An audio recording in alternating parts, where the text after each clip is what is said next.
बहुत समय पहले की बात है। किसी गांव में बाबूलाल नाम का एक पेंटर रहता था।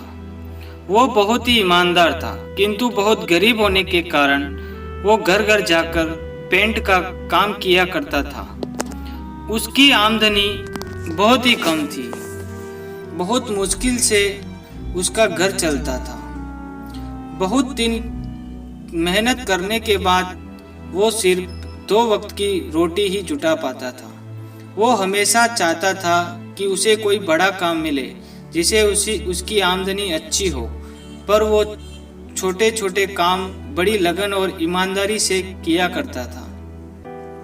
एक दिन गांव के जमींदार ने उसको बुलाया और कहा, सुनो बाबूलाल, मैंने तुम्हें यहाँ एक बहुत जरूरी काम से बुलाया है, क्या तुम वो करोगे? बाबूलाल, जी हुजूर, जरूर करूँगा, बताइए क्या काम है? जमींदार, मैं चाहता हूँ तुम मेरी नाव को पेंट करो और ये काम आज ही हो जाना चाहिए। बाबूलाल, जी हुजूर, ये काम मैं आज ही कर दूंगा। सामान लेकर जैसे बाबूलाल आता है वो नाव को रंगना शुरू कर देता है। जब बाबूलाल नाव को रंग रहा था तो उसने देखा नाव में छेद था। उसने सोचा अगर इसे ऐसे ही पेंट कर दिया तो ये डूब जाएगी। ऐसा सोचकर वो छेद को भर देता है और नाव को पेंट कर देता है। फिर जमींदार के पास जाता है और कहता है, हुजूर, नाव का काम पूरा हो गया, आप चलकर देख लीजिए। फिर वो दोनों नदी के किनारे जाते हैं।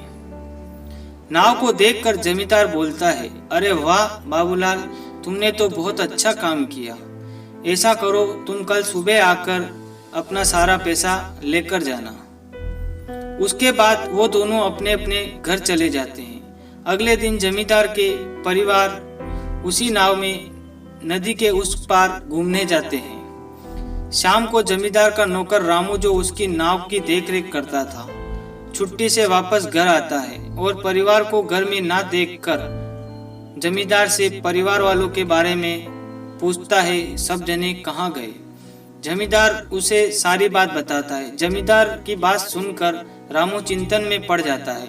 उसे चिंतित देखकर जमींदार पूछता है, क्या हुआ रामू, ये बात सुनकर तुम चिंतित क्यों हो गए? रामू, सरकार, लेकिन उस नाव में तो छेद था।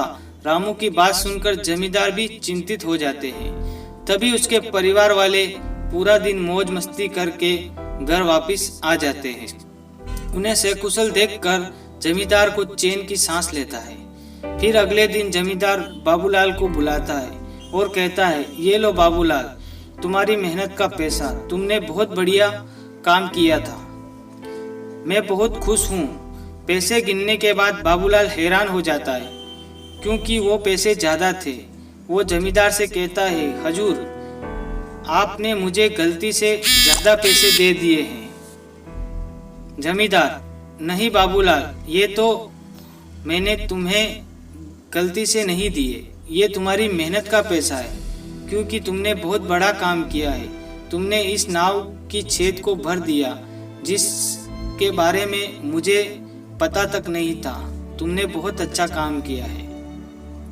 अगर तुम चाहते तो उसे ऐसे ही छोड़ सकते थे, पर तुमने ऐसा बिल्कुल नहीं किया, जिसके लिए मेरे परिवार सुरक्षित घर वापस आ गया। दोस्तों, कहानी अच्छी लगी हो तो कमेंट करना ना भूलें और प्लीज़ इस कहानी को ज़्यादा से ज़्यादा शेयर करें। फिर मिलेंगे एक नई कहानी के साथ।